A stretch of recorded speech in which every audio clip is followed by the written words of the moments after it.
ही एक खरी घटना आहे जी जवळपास 70 ते 80 वर्षांपूर्वी घडली। स्वित्झर्लंडच्या एका सुंदर युवतीचे नाव होते इवान मडेई डिमारोस। पण प्रेमाने तिला भारताकडे बोलावले आणि ती बनली सावित्रीबाई खानोलकर। भारतीय सेनाधिकारी विक्रम खानोलकर यांच्यावर तिचे प्रेम जडले।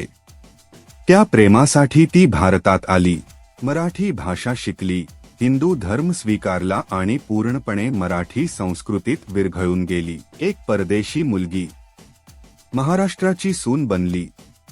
1947 मध्ये भारत-पाकिस्तान युद्धानंतर मेजर जनरल हिरालाल अटल यांनी सावित्रीबाईंना विनंती केली, भारतासाठी एक असा पदक डिझाईन करा जो साहसाचे, वीरतेचे खरे प्रतीक असेल। सावित्रीबाईंनी इतिहास आणि पुराणांचा अभ्यास केला।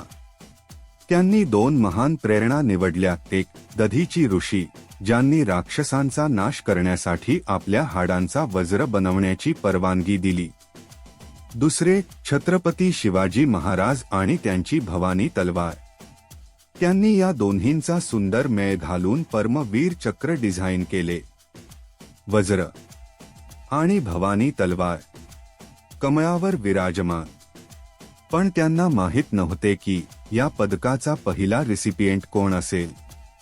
जेव्हा पहिले परमवीर चक्र जाहीर झाले ते मेजर सोमनाथ शर्मा यांना मरणोत्तर देण्यात आले। विलक्षण योगायोग असा होता की मेजर सोमनाथ शर्मा हे सावित्रीबाईंच्या मुलीचे जावई होते, त्यांचा नातलग।